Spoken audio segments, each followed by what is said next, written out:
everyone, welcome to our YouTube channel for Yankı. Today we have a special guest, Melissa. How are you doing? Great. How are you doing today? I'm doing great, thank you. Awesome. Thank you for agreeing to chat with us for the Yankı magazine. We truly appreciate it. For sure. Okay. To start, could you please tell us a little bit about yourself? Sure. So my name is Melissa Aguto. I'm 42. I'm Filipino Canadian, but born and raised in Kitchener. Oh, that's great. We'd like to know about your family background and the important figures in your life. Could you please tell us about your elders and your family? Yeah, sure. So my family is from the Philippines. They're from a small northern province called Batanes. My parents came to Canada in the 70s, and so my brother and I were both born here. But all of our family ancestors, everybody is from that small province in the Philippines. Do you visit there often? My family thought it was very important for my brother and I, not just to know our family back home, but to also see our culture, see where we came from, understand the differences between Canada and the Philippines. And so they took us there a few times during our childhood. So about every 3 or 4 years, we would go back. And then I just went back with my 2 young ones in 2023. That's good. Yes. Yeah. Hopefully I'm going to visit there one time. Yes. Oh, we have a house there. Everybody's welcome to come and join us. It's right on the beach. You're so sweet. To get to know you better, can you share us a little bit about your work, the projects you're involved in, and your social activities? Sure. So I obtained a Bachelor of Arts in Kinesiology at Western University in London, Ontario. And then I did a Master of Science in Occupational Therapy at McMaster in Hamilton. And so right now I am an occupational therapist working primarily in mental health. So even though I started in physical health, now I'm in mental health and I work primarily with children and adolescents. So I'm at what is now called Waterloo Regional Health Network, formerly Grand River Hospital.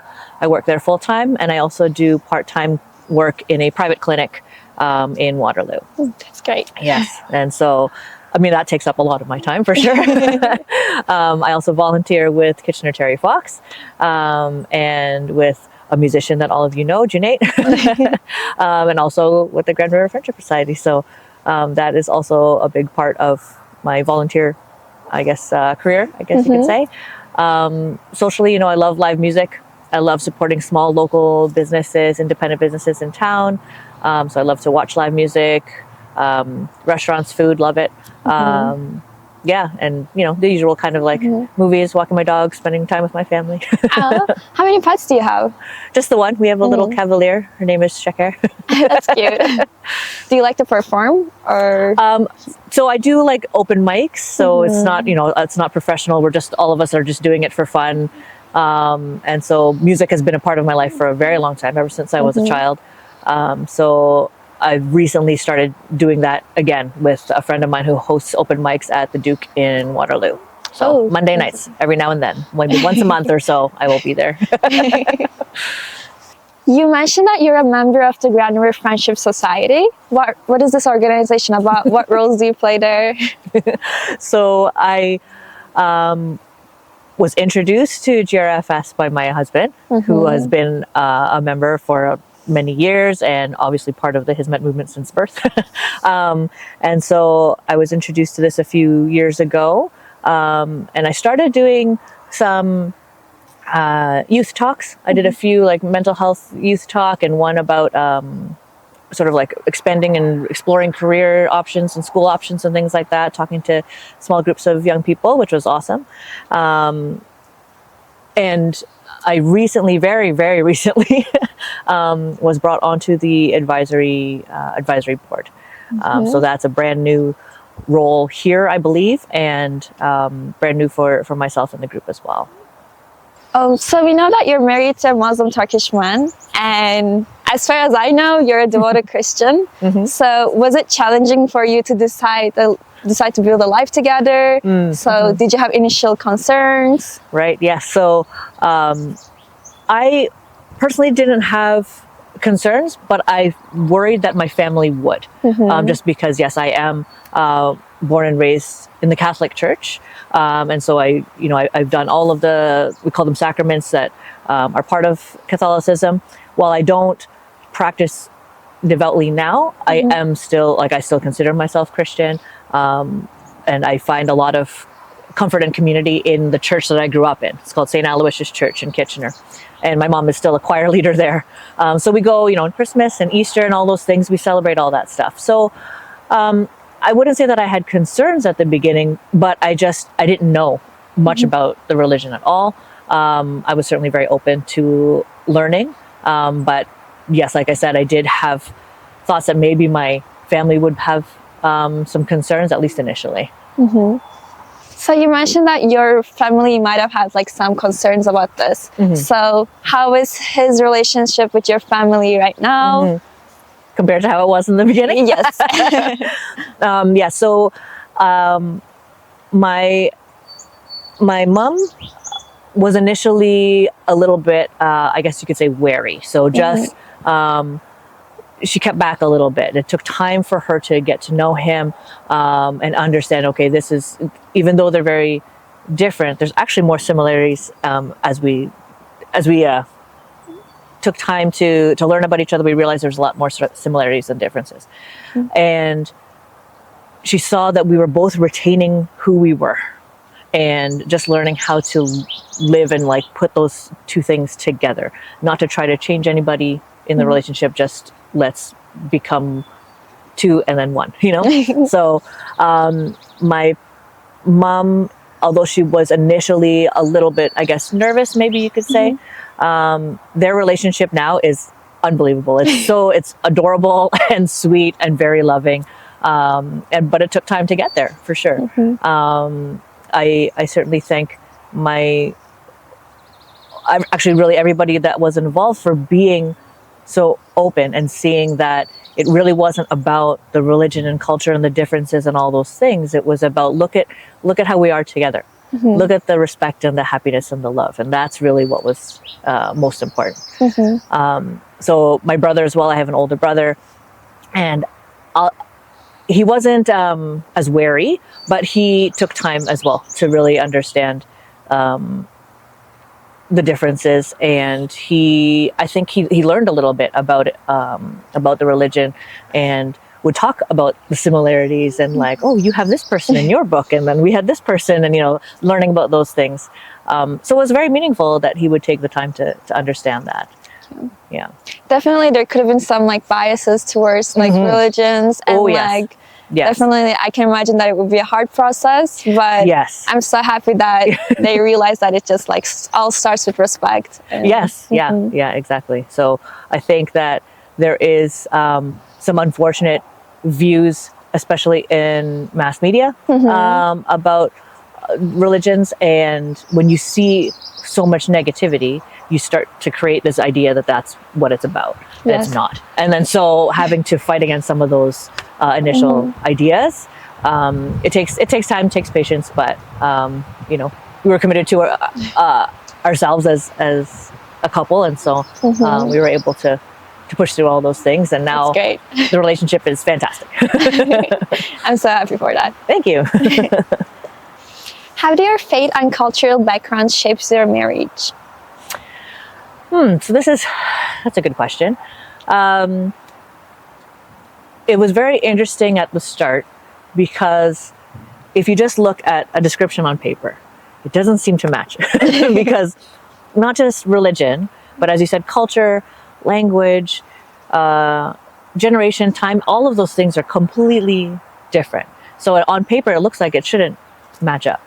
But what we discovered is that as we learned about our two cultures, and Turkish culture and Filipino culture is actually very, very similar. Oh, really? We are so much about family and community, and bringing bringing people together, celebrating life experiences.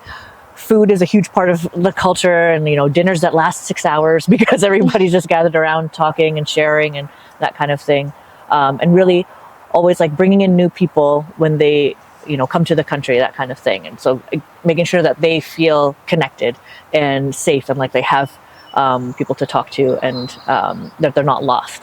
So trying to help other people, that all those kinds of things, like faith, family, community, service, food and music, like these are the core of both of our cultures. And so as we discovered these things and learned about it, it was exciting. You know, it was exciting to find out that these two very far removed cultures are actually very similar. And so there's something beautiful about being able to celebrate differences while still seeing how in tune they are, you know? So sometimes things don't have to be identical, but they're just aligned, you know, they're just running parallel to each other. And so that's what we found. So you said that there were some similarities. So if you compare two cultures, what do you think is like the closest thing that you realized? Or like maybe we have like a similar thing that no one knows of. We talk a lot about how little kids are raised in both of our cultures, and you know, he'll say, "Oh, Turkish dad," and I'm saying, "Oh, Filipino mom," like it's the same. You know, where we're very, very doting, but also very protective and like strict on rules, but like also a little bit soft-hearted. So at the same time, while you're trying to put in these you know, rules and boundaries and things with the kids, you're also like, okay, here's an extra teeth for you, and you know, okay, let's do a little bit extra something, you know, all those kinds of things. So a lot of upbringing was very similar.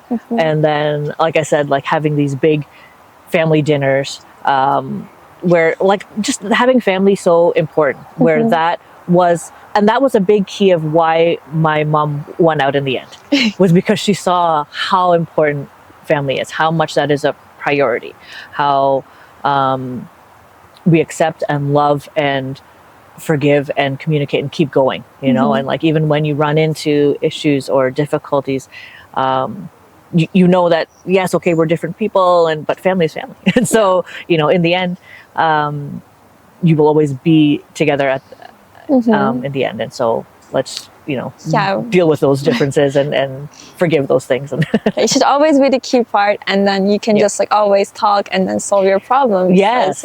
Yeah, for sure. So I'm so curious about your wedding. Yes.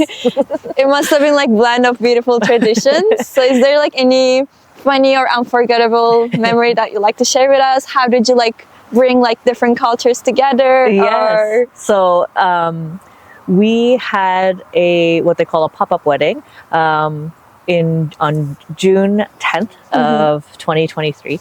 It was on top of a lake at a conservation area in Orangeville. So it was this big body of water. They had a stage on top of that lake with a dome on it, and then that sounds so pretty. Oh, it was so pretty. It was very, very lovely and pretty, and we had, you know, friends and people from both of our sides there. There's a gorgeous, lovely picture that I actually want to blow up and put on our wall at home, that shows everybody that was there, and like, so you see this blend of cultures there. And we had readings done at the wedding, and we had one of our friends read it in both Turkish and English. And I really wanted that to be part of our ceremony, because that's who we are. We are a multicultural, multi-faith family. And so to have everything represented that way was very lovely. And in traditional Canadian, North American weddings, the bride walks up, and you know, the father gives her away, you know, like accompanies her as she walks up the aisle to meet the groom at the end. In Filipino culture, it's usually both parents are giving away both the bride and groom. And so, I mean, unfortunately, my husband's parents are in Turkey, and my father passed away in 2018. And so it was my children who brought me up the aisle. But we had representation from both of our sides. So friends, and we had Jamali act as his family member to represent his side and take that walk up the aisle as well. So to have representation from both sides and to show those two cultures, it was so meaningful and important for us to have that. That's so good. Yeah. What do you see as the similarities between Christianity and Islam when it comes to faith and belief? So, I mean, the Abrahamic religions are all there's core in there that is very similar. I mean, there's certainly more similarities between Christianity and Islam than there would be between us and Buddhism, for example, or Hindu, or the type of different types of Asian religions. And so even the fact that Christianity is in Asia and is Catholicism in the Philippines is this small little Catholic window in all of these other Asian religions.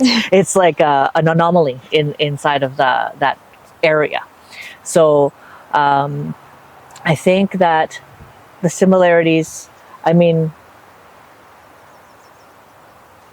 really the way that I explain it to some people, especially some of the young people that I work with and the young people in my life, is that all of us are on a journey and trying to understand the world, knowing that there's more to what we see and hear and feel in this world, and that there's something else greater than that we have choice and we have consequence, but there is a God above all of those things, who created all of those things, overseeing all those things.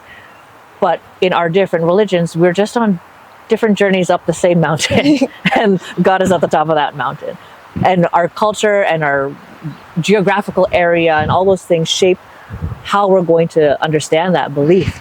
But it's, in the end, we just want to do good. We want guidance, and we want to be able to reach something higher, and to believe in something more than what we've got. So I think that kind of core understanding is in both religions. And like I said, the more that my husband and I talked about these things, we discovered, oh, so you have that story too in your book. Oh, you have that story as well. Oh, we call that person this, and so like talking about the difference in small differences in names and, all that kind of thing. So there's a lot of similarity for sure. Yeah, for sure. I also experienced the same thing when I talk to my Christian friends, because we believe in same prophets, but we both had no idea about that, and then we just talk about it and then discover how it's close. And at the end, I feel like we're all just humans trying to do something good in this world, and just trying to be a great person, just act nice, and then just believe that someone created us, and just hopefully be a good version, and on the day of judgment we'll be in heaven. That's right. Yes, exactly. So a lot of similarities, and I think that if people in general could just sit and listen to others and understand hey, there's I don't have to be afraid of differences. I don't have to be afraid of the other, because the more that we talk, the more we see, oh, I can celebrate that difference, but I can see how there's similarities too. And if we can just give each other that time and space to be able to explain those things, that's where friendship can develop. That's where love can develop, but you have to be able to be open to it. Yes, true. So how do you see the role of love and respect in bringing people of different backgrounds together? Yeah, so I mean, that really goes back to what I was saying earlier, and love and respect are key components to all relationships, not just romantic relationships, but friendships, and even within families. Because as people, especially children, they grow, they may learn new things, they may take paths that are different than what was expected or what their parents wanted, that kind of thing. We still have to meet everybody with love and respect first. Because then when there's any kind of issue or problem, then at least you can be confident that if we communicate this with love, if we communicate this with respect, then at least we can hear each other and try to work towards something like an understanding. But if there's no love and respect, then already you're going to have conflict. Already you're going to have animosity, because then you're starting out with, I don't want to understand. Yeah, you should be open-minded. Yes, absolutely. So I think that love and respect are absolutely paramount to all relationships, regardless of whether they're romantic or not. And if you take away the love part, respect is the number one really for every interaction that we have, in work, in social settings and all those kind of things. Just starting from a baseline of that respect, then we can move on from there. If we don't have that baseline respect, it's going to go nowhere. True. And finally, is there a message you'd like to share with us? There's two, actually. So the first one is that in any kind of relationship, especially any kind of romantic relationship, I think that a real key thing is that the two people involved, when there's issues, when there's arguments, conflicts, differences, anything like that, that it's the two people together working against a problem, not person versus person. And so being able to know that you are side by side together working against a problem, that little shift in how you see the relationship is going to lead to better solutions and better like a better relationship in general, just because you're not fighting against each other. You're fighting against a problem that's separate to you, and you and that other person, you are one working together trying to figure that out. That has been a really key component for our marriage, that we always know that it's us against an issue, and at the end of the day we are always there, and that commitment is absolute. So that is a really major component for us, I think. And the other thing that I wanted to mention, there is a famous and wonderful poet, Maya Angelou, and she had one of the most beautiful quotes about love and relationships, because it's not all, flowers and sunshine and things like this. There's a lot of hardship that people have to go through. There's a lot of things that you have to fight through and fight against, and unexpected issues and all that. And so her quote was, "In the flush of love's light, we dare be brave, and suddenly we see that love costs all we are and will ever be. Yet, it is only love which sets us free." And I love that, just because it talks about how, yes, there's going to be difficult times. There's going to be times where you might feel like everything is against you, or maybe it's not going to work out, or what are we going to do? What are we going to do? And so this shows that as long as you are committed to love and to working that kind of thing out, it is worth that hardship. It is worth all those things in the end, because the beauty of all of it far outweighs any of those other times. That's such a beautiful quote. I love that one a lot. Yeah. And I feel like everyone starting a relationship or Yes. in a relationship, they should definitely read it and take messages from there. Yes, for sure. Yeah. Thank you. Thanks so much, Melissa, for chatting with us. We really appreciate it. It was really great knowing you and your family. And I wish you success in your career and all the social activities you do, and peace to your family, and hopefully you guys can learn more from each other and grow stronger. Yes, thank you so much. This was a lot of fun, and this was an honor and a pleasure for me as well. So I appreciate the invite. Thank you. Thank you.